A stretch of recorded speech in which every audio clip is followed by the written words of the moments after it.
AP రాజకీయాల్లో ప్రస్తుతం జగన్మోహన్ రెడ్డి సెక్యూరిటీకి సంబంధించి పెద్ద ఎత్తున చర్చ జరుగుతుంది. జగన్మోహన్ రెడ్డి సెక్యూరిటీకి సంబంధించి కూటమి సర్కార్ సరిగా ఇవ్వడం లేదంటూ కూడా వైసీపీ నేతలందరూ కూడా ఆగ్రహం వ్యక్తం చేస్తున్నారు. అయితే వాస్తవానికి నిన్న జగన్మోహన్ రెడ్డి గుంటూరు మిర్చి యార్డుకు వెళ్ళారు. మిర్చి యార్డుకు వెళ్ళి అక్కడ ఉన్నటువంటి రైతు సమస్యలపైన, ప్రస్తుతం ఉన్నటువంటి పంట మద్దతు ధర పైన కూడా ఆయన రైతులతో మాట్లాడి తెలుసుకునే ప్రయత్నం చేశారు. నిన్న మిర్చి యార్డుకి వెళ్తున్నామని చెప్పేసి పోలీసులకి ముందుగానే ఇన్ఫర్మేషన్ ఇచ్చారు. ఇన్ఫర్మేషన్ ఇచ్చిన తర్వాత అక్కడ సెక్యూరిటీ కల్పించాలని కూడా చెప్పారు. కానీ అక్కడ ఎక్కడా కూడా సెక్యూరిటీ కల్పించినటువంటి పరిస్థితి కూడా లేదు.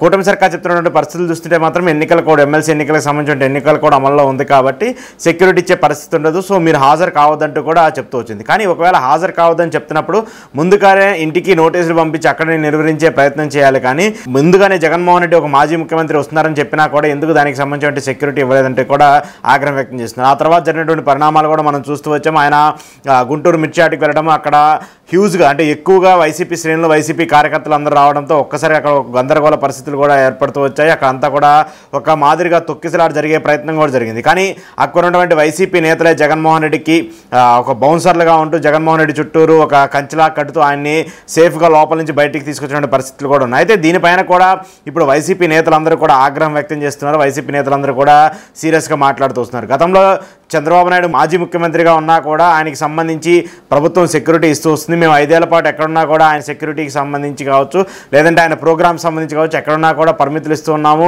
దానికి సంబంధించి పోలీస్ సెక్యూరిటీ ఇస్తూ ఉన్నాము. కానీ జగన్మోహన్ రెడ్డి ఎక్కడన్నా బయటికి వెళ్ళాలన్నా సరే ఆయనకి సంబంధించిన సెక్యూరిటీ పరంగా కావచ్చు, లేదంటే ఒక మాజీ ముఖ్యమంత్రికి ఏదైతే ప్రోటోకాల్ ఉంటుందో ఆ ప్రోటోకాల్ పరంగా కావచ్చు, ఎక్కడా కూడా ఇచ్చే పరిస్థితులు కనిపించట్లేదు అంటూ కూడా వైసీపీ నేతలందరూ కూడా గట్టిగా మాట్లాడుతూ వస్తున్నారు. దీని మీద వైసీపీ నేతలందరూ కూడా ఆగ్రహం వ్యక్తం చేస్తూ వస్తున్నారు.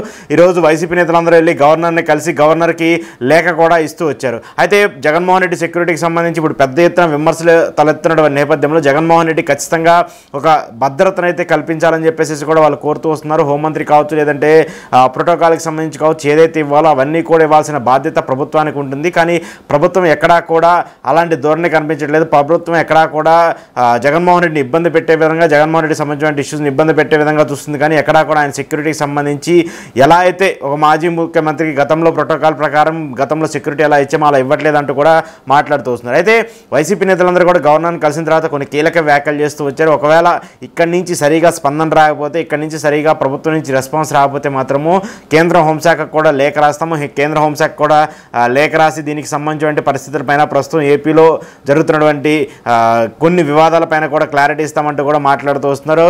హోంమంత్రి అమిత్ షాని కలుస్తారా, లేదంటే హోంమంత్రి అమిత్ షాకి డైరెక్ట్గా లేఖ రాస్తా అనేది కూడా చూడాల్సి ఉంది. ఏదేమైనప్పుడు కూడా ఇక్కడ ప్రభుత్వానికి సంబంధించి సరిగా రెస్పాన్స్ రాకపోతే మాత్రము కేంద్ర లెవెల్లో, ఢిల్లీ లెవెల్లోనే తేల్చుకోవాలని చెప్పేసి కూడా వైసీపీ నేతలు సిద్ధమవుతున్నట్టు తెలుస్తుంది. వాస్తవానికి జగన్మోహన్ రెడ్డికి సంబంధించి చూసుకుంటే ఆయన గతంలో అంటే కూటమి సర్కార్ అధికారంలోకి వచ్చినటువంటి ఈ 9 నెలల పాలనలో దాదాపు 7-8 నెలల పాటు ఆయన ఇంట్లోనే ఉంటూ వచ్చారు. అక్కడ పార్టీకి సంబంధించిన కార్యక్రమాలు, పార్టీకి సంబంధించిన వ్యవహారాల్లో మాత్రమే చూసుకుంటూ వచ్చారు. కానీ ప్రస్తుతం చూసుకుంటే మాత్రము ఇప్పుడు సడన్గా జగన్మోహన్ రెడ్డి జనాల్లోకి వస్తున్నారు. జగన్మోహన్ రెడ్డి జనాల్లోకి వస్తున్నప్పుడు అక్కడ ఉండేటువంటి ప్రజల క్రేజ్ కావచ్చు, విపరీతంగా అభిమానులు, క్రౌడ్ ఒక్కసారిగా గ్యాదరింగ్ అవ్వడం కావచ్చు, ఇవన్నీ చూస్తున్నప్పుడు ఏదన్నా అవాంఛనీయ సంఘటనలు జరిగే ప్రమాదం ఉంటుంది. కాబట్టి ఖచ్చితంగా దీనికి సంబంధించిన భారీ భద్రతనైనా, భారీ సెక్యూరిటీ అయినా ఏర్పాటు చేయాల్సిన బాధ్యత ఒక ప్రభుత్వంగా ఉంటుంది.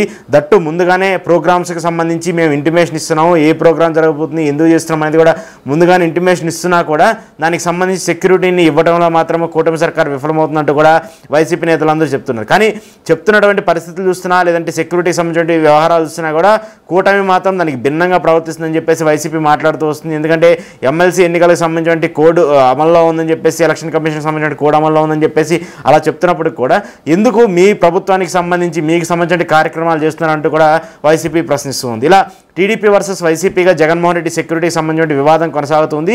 దీనికి సంబంధించి మాత్రం ఒక క్లారిటీ అయితే రావాల్సి ఉంది. ఇప్పుడు గవర్నర్ని కలిసారు వైసీపీ నేతలందరూ వెళ్ళి గవర్నర్ దగ్గర నుంచి ఆయనకి లేఖ ఇచ్చారు. ఖచ్చితంగా ఈ సెక్యూరిటీ సంబంధించి ఒక నిర్ణయం తీసుకోవాలని చెప్పారు. ఇక్కడ నుంచి కూడా సరిగా రెస్పాన్స్ రాకపోతే మాత్రం కేంద్ర హోంశాఖ మంత్రికి కూడా లెటర్ రాసి అక్కడికి ఆయన కలిసి దీనికి సంబంధించిన వివాదానికి, సెక్యూరిటీకి సంబంధించిన వివాదానికి కూడా ఫుల్ స్టాప్ పెట్టే విధంగా ఉండాలని చెప్పేసి కూడా చెప్తున్నారు. ఎందుకంటే గతంలో జగన్మోహన్ రెడ్డికి సంబంధించి ఆయన మీద చాలాసార్లు దాడులు జరుగుతూ వచ్చాయి. విశాఖ ఎయిర్పోర్ట్కి సంబంధించి ఆయన మీద జరిగినటువంటి కత్తి దాడి కావచ్చు, ఆ తర్వాత మొన్న ఎన్నికలకు సంబంధించి విజయవాడలో ఆయన ర్యాలీ చేస్తున్నప్పుడు ఆయన మీద జరిగినటువంటి రావదాడి కావచ్చు. సో ఇలా గతంలోనే జగన్మోహన్ రెడ్డికి సంబంధించి కొన్ని దాడులు జరిగాయి కాబట్టి ఆయనకి సంబంధించిన సెక్యూరిటీ ఖచ్చితంగా ఇవ్వాల్సిన బాధ్యత ప్రభుత్వానికి ఉంటుందంటూ కూడా మాట్లాడుతున్నారు.